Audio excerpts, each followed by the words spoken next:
Dieu va vous montrer des choses qui sont des potentialités pour vous, mais quand vous lisez la parole, vous devez la prendre pour vous, pas juste pour ce groupe spécial de personnes vraiment spéciales, mais chaque promesse dans la parole de Dieu est pour vous. Elles sont toutes pour vous. Dieu veut vous bénir. Dieu veut vous promouvoir. Dieu veut vous élever. Dieu veut vous utiliser. Dieu veut vous guérir. Amen.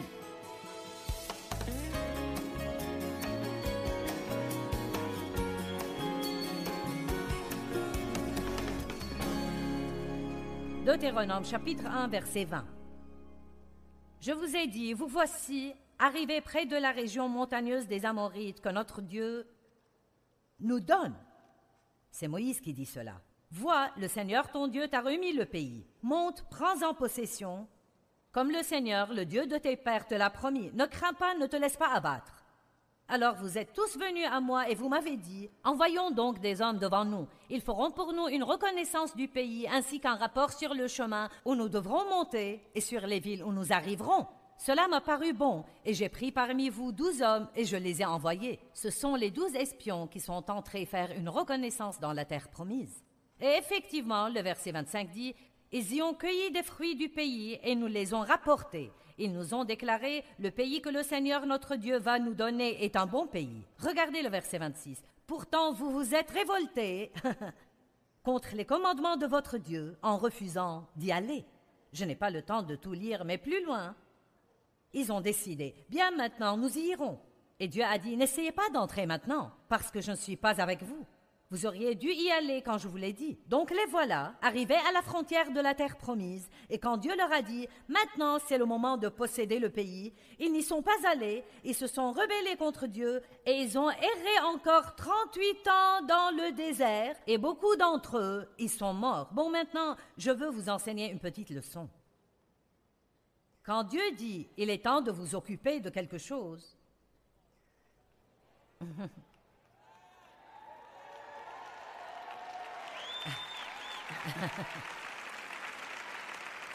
quand Dieu vous dit de vous occuper de quelque chose, il y a une onction pour le faire à ce moment-là. Et vous ne pouvez pas le mettre de côté jusqu'à un moment plus pratique ou un moment apparemment plus facile ou un moment où vous vous sentez prêt, parce qu'alors vous pouvez décider, j'en ai marre de supporter ça, je pense que je vais m'en occuper maintenant, et puis vous rendre compte que Dieu ne vous a pas oint à ce moment-là. Nous devons apprendre que quand Dieu touche des choses dans nos vies, il faut le prendre sérieusement. Si Dieu s'occupe d'une mauvaise attitude chez vous, il faut agir. S'il s'occupe de vous concernant le manque de pardon chez vous, agissez en conséquent. Ne donnez pas l'excuse que c'est difficile de pardonner aux gens. Je vais vous dire ce qui est difficile. Haïr les gens, c'est bien plus dur que de pardonner aux gens. Le pardon est facile comparé à la haine et l'amertume et au ressentiment et au fait d'être plein de poison tout le temps.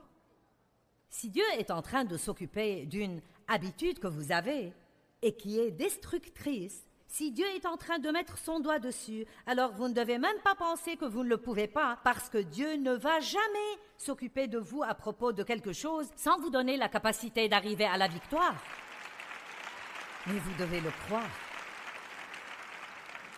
J'ai été sexuellement abusée par mon père pendant des années, et quand j'ai quitté la maison, je pensais quitter le problème.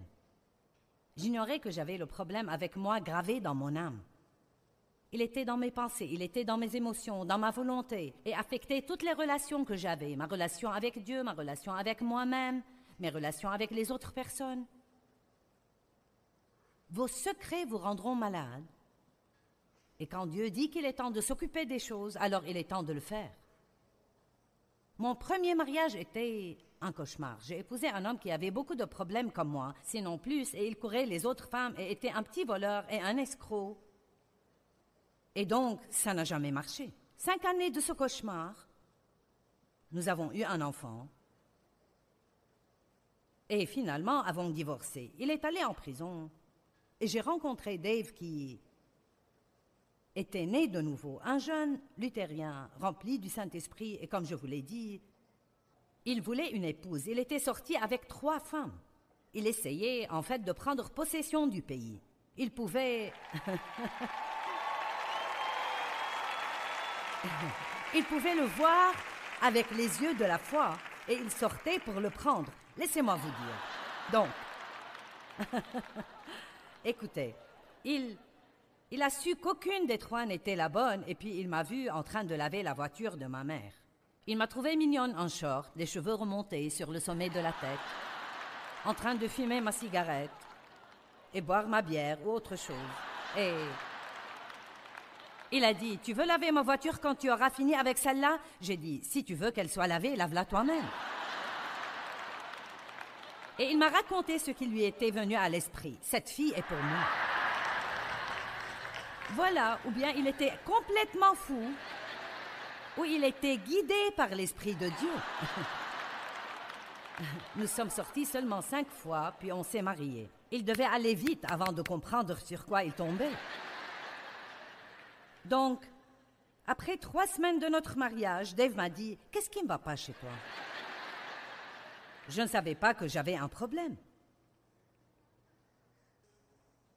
Je pensais que tous les autres avaient un problème, mais pas moi. Peut-être que vous aussi ne savez pas que vous êtes le problème. Vous me regardez sur l'écran de télé. J'ai dit, peut-être que votre problème, c'est de ne pas savoir que vous êtes le problème. Vous pensez que je parle aux personnes ici dans cette salle, mais non, je vous parle à vous. C'est un fait, je fais tout ça principalement pour vous. Attrapez. Ne vous allongez pas dans votre lit avec la télécommande dans la main et ne changez pas de chaîne car je serai aussi sur l'autre chaîne.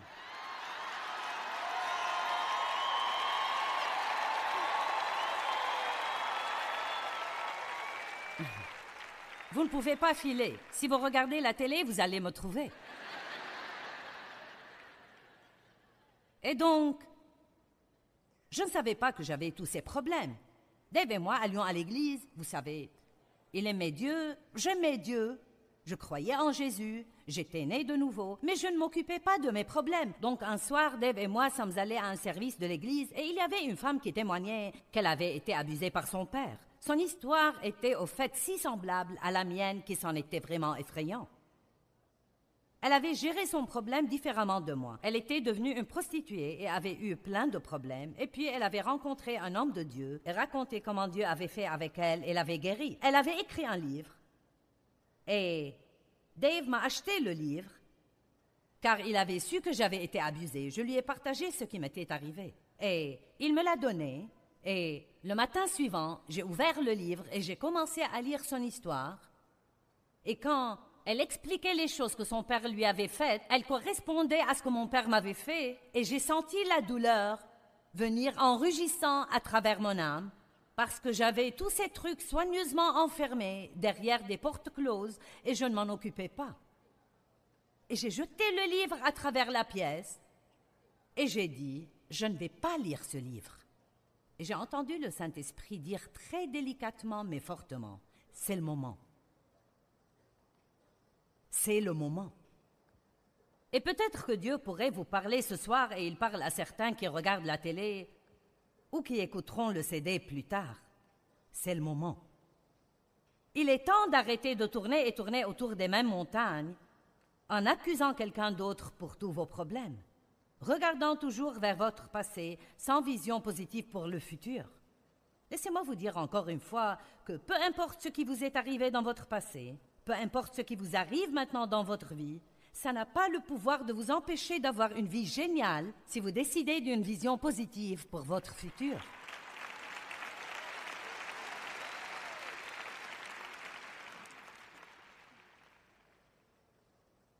La deuxième mauvaise mentalité qu'ils avaient et dont je voudrais m'occuper est « quelqu'un d'autre doit faire cela pour moi ». Aujourd'hui, nous appelons ça la mentalité du droit acquis. Quelqu'un d'autre doit s'occuper du désordre que j'ai mis. Quelqu'un d'autre doit le faire. Pas moi, quelqu'un d'autre. Ça s'appelle l'irresponsabilité. Et quelle pagaille nous avons à cause de ça dans notre monde d'aujourd'hui. C'est le moment de prendre la responsabilité. Vous dites, ce qui m'est arrivé n'était pas ma faute. Non, ce ne l'était pas. Ce qui m'est arrivé n'était pas ma faute, mais ce que je fais à ce sujet est ma responsabilité. Et ce que vous faites à ce sujet est votre responsabilité. Allez maintenant. Ce n'était pas ma faute que mon père m'abuse sexuellement. Ce n'était pas ma faute. Ce n'était pas ma responsabilité, mais c'était ma responsabilité de m'emparer de la parole de Dieu que je professais croire et d'arrêter de geindre et de m'apitoyer sur moi-même et de regarder le passé et d'avoir une mauvaise attitude. C'était ma responsabilité. Ce n'était pas quelque chose dont il fallait que je m'attende à ce que quelqu'un vienne faire miraculeusement à ma place. Je devais commencer à obéir à Dieu et faire ce qu'il voulait que je fasse. En Matthieu 20:16, il est dit « Il y a beaucoup d'appelés, mais peu d'élus. » Beaucoup d'appelés, mais peu d'élus. Je crois que beaucoup de gens sont appelés à faire de grandes, étonnantes choses. Je pense vraiment que le monde devrait être époustouflé par les chrétiens. Oui, vraiment. Je pense que nous devrions être les héros du monde. Les gens ont besoin de héros, de gens pour lesquels avoir du respect. Ils ont besoin de gens à admirer, quelqu'un qui leur montre la bonne direction. Chaque petit enfant adore jouer aux super-héros. Mes deux plus jeunes garçons ont tous les costumes de super-héros qu'on puisse avoir. J'en ai même un pour jouer aux super-héros avec eux. J'ai ma propre cape de super-héros. Elle a un J sur le dos avec un éclair en travers.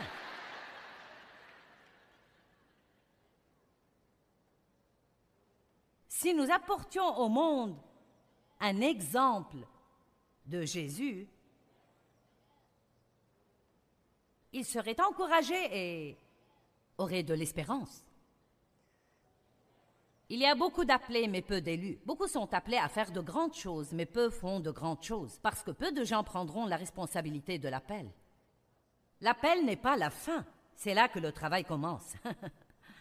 D'abord vient l'appel, ensuite vient le travail, ensuite vient le sacrifice, ensuite vient de ne jamais abandonner, ensuite vient d'aller jusqu'au bout.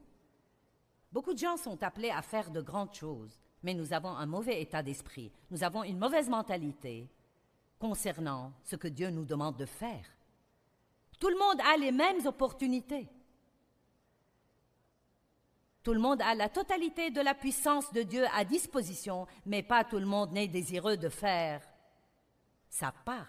Une des choses que nous ne pouvons pas déléguer, et je délègue beaucoup, mais vous ne pouvez pas déléguer la responsabilité personnelle. Amen. Maintenant, en Josué, chapitre 1, versets 1 à 3, et vous trouverez beaucoup de choses semblables. La plupart de ces choses dont je parle, vous les trouverez dans ce livre. C'est le chapitre 17, Mentalité du désert, numéro 2. Quelqu'un le fera à ma place, je ne prends pas la responsabilité. Et Josué 1 à 3, nous voyons que la Bible dit ceci. Après la mort de Moïse, serviteur du Seigneur, le Seigneur dit à Josué, fils de Nun, qui était aide de Moïse, « Moïse, mon serviteur, est mort. » Bon, c'est un constat très intéressant car si vous savez ce qui s'est passé avant ça, c'était « Pourquoi donc Dieu dirait-il que Moïse est mort ?» Josué savait bien que Moïse était mort. Ils avaient déjà pleuré Moïse pendant 30 jours. Donc, pourquoi dire que Moïse est mort? Parce que ça implique en fait quelque chose de très important et qui n'est pas explicite dans le texte. Et ce qui est impliqué, c'est « Il est maintenant temps pour toi de prendre de nouvelles responsabilités. » Parce que, voyez-vous, Moïse faisait tout pour les Israélites. Il faisait même leur repentance. Ils ne se repentaient pas pour leurs péchés. Quand ils agissaient stupidement et péchaient, Moïse allait supplier Dieu de ne pas les tuer. Et je pense que nous devons réaliser ce soir que peut-être certaines de nos anciennes façons de faire les choses sont mortes et c'est un nouveau jour. Et Dieu dit, il est temps de s'occuper des trucs. Il est temps de monter dans un nouveau niveau de responsabilité. Il est temps d'arrêter de remettre les choses à plus tard jusqu'à un moment plus opportun. Maintenant, il est temps. Amen. Qui ne veut plus tourner et tourner autour de la même montagne stupide encore une fois? Très bien. Bon, si vous ne voulez pas tourner autour, il reste seulement une chose et c'est passer à travers. La seule sortie, c'est à travers. Vous m'entendez? La seule sortie, c'est à travers. Moïse est mort, donc maintenant lève-toi. Ça veut dire lève-toi et avance. Donc maintenant lève-toi, prends sa place, passe le Jourdain que voici, toi et tout ce peuple, vers le pays que je leur donne aux fils d'Israël. Et j'aime ceci. Et tout lieu que foulera la plante de vos pieds, ce lieu même, je vous l'ai déjà donné. Wow! Est-ce que quelqu'un voit ce qui est dit? Il y a tant encore que je vois avec les yeux de la foi devant moi, je le vois pour ma vie, mais je ne peux pas le posséder en restant juste à la frontière de la terre promise, à pleurnicher et me lamenter sur combien c'est difficile. Dieu a déjà payé pour ça avec le sang de son Fils. C'est déjà acheté et payé. Voici, il a dit, lève-toi, prends ça. Nous devons prier. Mais souvent, quand vous priez, Dieu vient et vous montre quelque chose à faire. Oh! Je vais répéter. Parfois, quand vous priez, Dieu vient et vous montre quelque chose à faire. Donc, nous prions encore, espérant qu'il choisira quelqu'un d'autre. Eh bien, Dieu, qu'est-il arrivé à ma joie? Je ne sais pas pourquoi je suis si mécontent. Et puis, tout d'un coup, vous vous souvenez que vous avez traité quelqu'un vraiment mal. Et Dieu dit, tu dois t'excuser, tu dois aller t'humilier et lui dire que tu avais tort et corriger cela. Je ne peux pas lui dire que j'avais tort, je ne peux pas m'excuser. Quand vous priez, Dieu vous montre des choses. La Bible dit, regarde la fourmi. Elle n'a pas de chef ni de superviseur. Pourtant, elle travaille dur et fait ce qui est juste. J'aime les gens qui font ce qui est juste sans que personne ne leur fasse faire ce qui est juste. Pouvez-vous vous diriger? Est-ce que vous démarrez seul? Êtes-vous quelqu'un qui fait ce qui est juste quand personne ne regarde? Ou bien ne ferez-vous ce qui est juste que quand quelqu'un vous le fait faire? J'avais un frère comme ça. J'ai dit que j'avais un frère parce qu'il n'est plus avec nous. 10 ans plus jeune que moi, mon seul proche. Très jeune, à cause de toutes les choses que nous vivions, il est entré chez les Marines quand il avait 17 ans, a fait la guerre du Vietnam et est devenu toxicomane. Et n'a jamais été bien dans sa vie. Nous avons essayé de l'aider. Il a même vécu avec Dave et moi de nombreuses années. Et tant que je le faisais se lever pour travailler, il allait au travail. Tant que je lui disais quoi faire, il le faisait. Si nous étudions la Bible avec lui, il l'étudiait.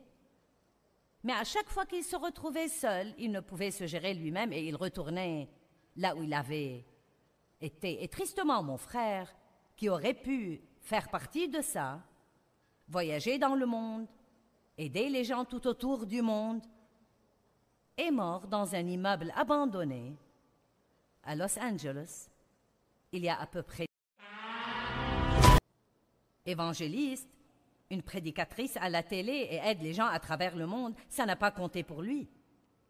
Il devait prendre ses responsabilités. Vous ne pouvez pas vous en sortir avec une foi de seconde main. Découvrez ce à quoi vous croyez. Amen.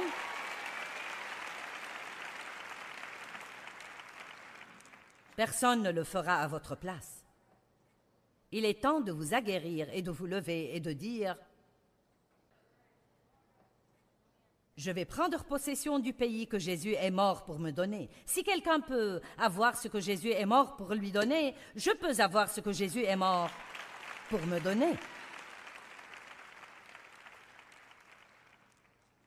Il y a tant de choses merveilleuses dans la parole de Dieu qui nous enseignent ce que Dieu veut que nous ayons, et vous ne pouvez agir comme si quelqu'un d'autre devait tout faire pour vous. Les gens les plus heureux du monde sont les gens les plus actifs dans le monde. Franchement et sincèrement, je ne sais pas quels sont mes problèmes. Je n'ai pas le temps d'y penser. Si je voulais y réfléchir, je pourrais vous en nommer 10 sur le champ, mais je n'ai pas de temps à perdre avec ça. Dieu dit qu'il s'occupera des choses, donc nous prions à leur sujet, nous jetons nos soucis sur lui, restons occupés à aider quelqu'un d'autre, et d'une manière ou d'une autre, ça s'arrange tout seul. Vous savez, une chose qui était extraordinaire pour moi, parfois quand Dieu ne me donne pas d'onction pour résoudre mes problèmes, je veux dire je ne peux pas m'aider. Il n'y a pas une seule chose que je puisse faire pour me sortir d'une situation où je suis. Il met son onction sur moi pour aider quelqu'un d'autre. J'ai tendance à penser que c'est un truc de Dieu. Quand vous ne pouvez pas vous aider vous-même, semez dans la vie des autres, alors Dieu apporte une récolte dans votre vie. La vie est trop difficile. C'est vraiment trop difficile. Trop difficile. Je suis tellement fatiguée d'entendre les gens dire ça. Trop difficile de pardonner. Rends-moi les choses faciles, Seigneur. Je ne peux pas le faire si les choses sont difficiles. Ça ne marche pas. Deutéronome 30, 11. Car ce commandement que je te donne aujourd'hui n'est pas trop difficile pour toi, ni hors de ta portée. Le commandement que je te donne aujourd'hui n'est pas trop dur pour toi. Pouvez-vous dire ce soir, quoi que Dieu me demande de faire, je peux le faire avec son aide. Vous voyez, certains ne le disent même pas. Dites tous, quoi que Dieu me demande de faire, je peux le faire. Rien n'est trop dur avec Dieu. Toutes choses sont possibles avec Dieu. Mais le diable chuchote à votre oreille et essaye de mettre une pensée fausse dans votre tête. Ça ne changera jamais. Ça fait 20 ans que ça dure, sûrement que ça ne changera pas. Tu devrais l'oublier. Rien de bon ne t'arrivera jamais. Et ça, juste quand vous voulez dire « je ne vais pas abandonner ». Apprenez comment dire « je ne vais pas abandonner ». Vous n'avez vraiment rien d'autre à faire que persévérer. Qu'allez-vous faire d'autre? John Wesley, le merveilleux, formidable John Wesley, dont nous entendons parler et admirons, voici un véritable extrait de son journal intime. Dimanche 5 mai le matin, ai prêché à Sainte-Anne et on m'a demandé de ne plus revenir. Dimanche 5 mai, après-midi, ai prêché à Saint-Jean et le diacre a dit « va dehors et reste-y ». Dimanche 12 mai le matin, ai prêché à Saint-Jude, ne peut pas retourner là-bas non plus. Dimanche 19 mai le matin, ai prêché dans une autre église. Les diacres se sont réunis et ont dit que je ne pouvais pas revenir. Dimanche 19 mai après-midi, ai prêché dans la rue et été chassé à coups de pied. Dimanche 26 mai, l'après-midi, ai prêché dans un pré et été chassé du pré par un taureau qui avait été lâché pendant le service. Même un taureau était après lui. Dimanche 2 juin le matin, ai prêché en extérieur à la limite de la ville et ai été chassé de la route. Même jour, dimanche 2 juin, dans l'après-midi, ai prêché dans un grand pâturage. 10 000 personnes sont venues m'écouter. Oui! Pourquoi? Parce qu'il a dit, je vais juste continuer à prêcher. Vous n'allez pas me faire taire. Vous n'allez pas me faire abandonner. Je vous dis, endurez.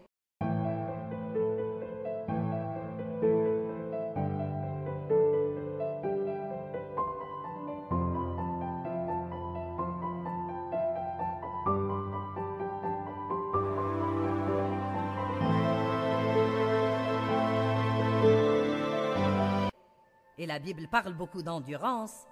Je crois que ça veut dire survivre au diable. J'aimerais vous partager quelque chose qui est arrivé par courrier. Quelqu'un a écrit du Wisconsin et a dit « À l'époque où j'étais en classe de 3e, j'essayais d'échapper aux difficultés de la vie. Les enfants se moquaient de moi parce que j'étais petit. Ma grand-mère m'avait donné ma première boisson alcoolisée à 9 ans et donc je suis devenue alcoolique et ai fini en prison pour 7 mois. Des années plus tard, j'ai entendu Joyce prêcher et j'ai depuis écouté son programme. J'ai appris combien la vie chrétienne est extraordinaire quand vous vivez dans les fruits de l'esprit et étudiez la parole de Dieu comme une manière de vivre. Et je souligne cela. Étudiez la parole de Dieu comme une manière de vivre. Vous savez, renouveler votre intelligence, c'est oublier votre passé et utiliser vos yeux spirituels et commencer à marcher dans la parole de Dieu.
Mẹ ru con hiu hiu chưa hè mùa lụt nước